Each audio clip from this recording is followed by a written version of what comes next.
That night on The Tonight Show, a 12-year-old girl stood up from her seat in the audience and said one sentence into a microphone, and Jimmy Fallon could not finish his show. He tried. He picked up his note card. He looked at the camera. He opened his mouth, and what came out was not words. It was a sound, brief and broken. The sound a person makes when something hits the part of them that is not professional, not practiced, not prepared. He set the note card down. He pressed both hands flat on his desk. He looked out at 300 people who were not trying to hold back tears anymore, because there was nothing left to hold back. And he said, very quietly, to no one and everyone, I need a minute. In 22 years of live television, Jimmy Fallon had never stopped a show. That night, he stopped the show. It was a Thursday night taping, April 2016. The Tonight Show, starring Jimmy Fallon. The audience that evening was a standard house, tourists, locals, people who had waited in line since noon on a Tuesday for a ticket that cost nothing and gave them 90 minutes inside one of the most famous studios in American television. Nobody in that room was supposed to matter more than anyone else. Nobody was supposed to stand up. The show had run its course. The guests had been warm and funny. The sketches had landed. The band had been loose and joyful the way the Roots always are when an evening is going well. The final segment was one of Jimmy's favorites. A loose, unscripted moment where he walked the audience, took questions, let the room breathe before the cameras stopped rolling. He had done it dozens of times. It almost never produced anything more than a laugh and a handshake. He walked down from the stage and into the house with his microphone, the way he always did. He stopped at the third row, made a joke, moved on. He was heading toward the left section when a hand went up in the middle of the room. Small hand, thin arm. A girl, maybe 11 or 12, in a yellow cardigan, sitting very straight in her seat with her hand raised and her eyes looking at nothing in particular, because her eyes had never looked at anything in particular and never would. Jimmy walked toward her. He crouched down slightly, the way adults do when they want to be at eye level with a child. He held the microphone out. He said, "What's your name?" She said, "Maya." He said, "Maya. Great name. You got a question for me, Maya?" And Maya said, "I don't have a question. I have something I want to say." Jimmy smiled. He said, "Go ahead." She said one sentence. One sentence, 21 words, spoken in the clear and unhurried voice of a child who had practiced them and had decided tonight was the night. And Jimmy Fallon could not finish his show. To understand what happened next, you need to understand what happened in 2009. Jimmy Fallon wasn't always the host of The Tonight Show, the man at the center of the room, the professional whose job is to make everyone else feel at ease. In the spring of 2009, he was 34 years old and about to take over late night on NBC. Stepping into a chair that had held Conan O'Brien and David Letterman and Johnny Carson. A lineage so heavy with expectation that the weight of it kept him awake at night. He was funny. He knew he was funny.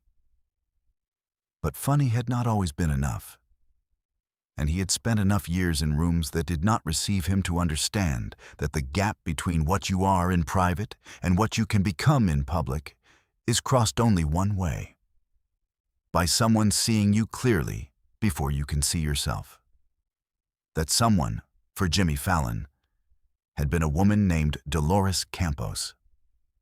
In February 2009, 6 weeks before his first late-night taping, Jimmy was in New Jersey visiting family. He stopped at a small diner in Teaneck, laminated menus, a counter with spinning stools, a woman behind the register who had been there since the Reagan administration. He sat at the counter. He ordered coffee. He was not Jimmy Fallon, the television host, in that moment. He was a 34-year-old man who was terrified and could not tell anyone because the narrative around him was already written, and it was a triumphant one. The woman behind the counter was named Dolores. She was 63 years old, had worked the morning shift at that diner for 21 years, and had the particular gift certain people develop after decades of watching strangers. The gift of seeing, quickly and without judgment, what a person actually needs. She did not ask Jimmy for an autograph. She refilled his coffee without being asked and said, without looking up from the counter, "You look like someone who's about to do something that scares them." Jimmy looked at her. She looked back at him. Then she said, "The ones it scares are the ones who understand how much it matters. The ones who aren't scared don't care enough yet." She went back to wiping the counter. Jimmy sat with that for a long time. He drank his coffee. He left a tip that was more than the cost of the meal. And when he got to his car, he sat in the parking lot for 10 minutes and did not start the engine because something had shifted, not the fear. The fear was still there. But something underneath the fear had moved into a different position, something that felt less like dread and more like readiness. He went back to the diner 3 weeks later to thank her. Dolores was not there. She had retired at the end of February, moved to Florida to be near her daughter. He never saw her again. He thought about her on his first night. He thought about her every time the job grew too large, too loud, too far from whatever he had actually wanted when he wanted this. He thought about the specific kindness of a stranger who had seen something in him at a counter in Teaneck and named it without being asked. He had never spoken about it publicly. It was not the kind of story that fits cleanly into an interview. It was the kind you carry privately, the way you carry the things that made you. Dolores Campos had a daughter named Rosa. Rosa had a daughter named Maya. Maya was born in October 2003, 3 months premature and without functional optic nerves. She had never seen light. She had never seen color. She had never seen a face, including her own, including her grandmother's, who had moved to Florida and made it her particular project to make sure Maya understood the world as fully as a person could without being able to see it. Dolores Campos had read to Maya every day of her life, had described sunsets and street signs and the expressions on strangers' faces in grocery stores, had taken her to concerts and touched her hand to the vibration of the stage floor so she could feel the bass in her chest, had brought her to museums and described paintings the way a novelist describes a room, not what they looked like, but what they meant, what they were trying to say, what the painter had been reaching for. And she had told Maya about the late-night host, not as a celebrity, not as a famous person, as a story. The story of a man she had met at her counter in February 2009, scared and trying not to show it, and what she had said to him, and why she had said it. Dolores had told Maya this story the way grandmothers tell children the stories that matter, without agenda, without the expectation that the child will do anything with it. Simply because the story was true and true, things deserved to be said out loud. Maya had grown up knowing the story. In January 2016, Dolores Campos died of a stroke at 70 years old, in her apartment in Fort Lauderdale, with Rosa and Maya beside her. Maya was 12. She had known her grandmother for 12 years and had not been able to see her face once in all of them. But she could describe Dolores's laugh to a room full of strangers with such precision that every person who had ever loved someone would recognize it immediately, because Maya had listened to that laugh with the focused attention of a person for whom listening is everything.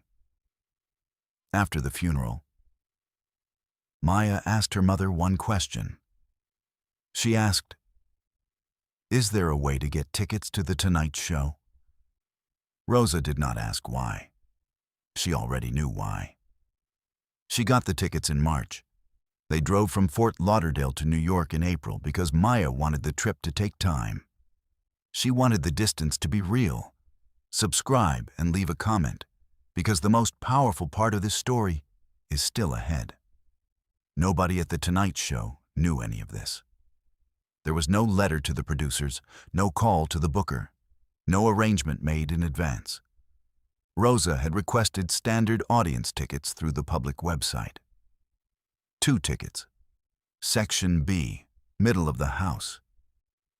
They had waited in line like everyone else, in the April morning cold, Maya in her yellow cardigan, her cane folded in her lap once they sat down, because she had memorized the path from the door to her seat in 12 steps and did not need it anymore. Rosa had not told anyone in line who her daughter was or why they were there. Maya had not told anyone either.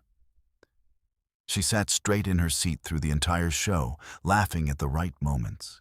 She laughed easily and often, her grandmother's laugh, the same frequency. And she did not raise her hand until Jimmy was walking the audience at the end, microphone in hand, and she heard his footsteps moving toward the left section. Then she raised her hand. Thin arm, yellow cardigan, eyes looking at nothing in particular. Jimmy crouched down. He held the microphone out. He said, "What's your name?" She said, "Maya." He said, "Maya, great name." "You got a question for me, Maya?" She said, "I don't have a question. I have something I want to say." He smiled. He said, "Go ahead." Maya sat straight in her seat, her hands folded over her cane, and she spoke in the clear and unhurried voice of a child who had been carrying this for 3 months and had decided that tonight was the night and that she would not rush it. She said, "My grandmother met you at a diner in New Jersey in 2009, and she told you something. And I want you to know that what she said to you, she believed about everyone she ever loved. Not just you. Everyone." The studio was silent before she finished the sentence. Jimmy Fallon's face changed while she was still speaking. Not after, during, the way faces change when something arrives that the body recognizes before the mind does. His mouth opened slightly. His hand, holding the microphone, lowered an inch without him noticing. He looked at Maya. He looked at her eyes, which were looking at nothing in particular, and he understood. He said, barely audible, "Dolores." Maya nodded once. She said, "She passed in January. I thought you should know that she talked about you. She told me the whole story. She told me because she thought it was a good story, not because she wanted anything. That was just how she was." Jimmy Fallon straightened up slowly. He stood very still for a moment with the microphone at his side and his chin down and his eyes doing what they were going to do regardless of the cameras. He was not going to stop them. There was nothing professional left in him at that moment, nothing managed or modulated. He was a person who had just been found by something he had been carrying for 7 years without knowing he was still carrying it. He looked at Rosa, sitting beside Maya. Rosa nodded at him. The nod of a woman who drove from Fort Lauderdale because her daughter asked her to. No further explanation required. Jimmy reached out and took Maya's free hand in both of his. He held it for a moment. Maya let him. He said, "She changed something for me. The night I met her. I never got to tell her." Maya said, "I know. She knew too. She wasn't the kind of person who needed to be told. 300 people in that studio were no longer trying to hold anything back because there was nothing left to hold." The floor director, 22 years in live television, had stopped looking at the clock. Questlove had set his sticks down on the snare with a silence that was its own kind of sound. The segment producer in the control room had not spoken into her headset in 4 minutes. She was simply watching the monitor with her hand pressed flat against the desk, and she was not going to cut to credits. Not yet. Not while this was still happening. Jimmy Fallon walked Maya and Rosa to the side of the stage. He sat with them for 11 minutes after the cameras stopped rolling. He told Maya everything he remembered about that morning at the counter in Teaneck. The laminated menus, the spinning stools, the coffee refilled without being asked, the parking lot, the 10 minutes sitting in his car with the engine off. He told it the way you tell something you have never said out loud before. Carefully, making sure every detail was right, because it was the only way to give it back to her properly. Maya listened with the focused attention of a person for whom listening is everything. When he finished, she said, "That sounds exactly like her." Share and subscribe. Make sure this story is never forgotten. Dolores Campos worked the morning shift at a diner in Teaneck, New Jersey for 21 years.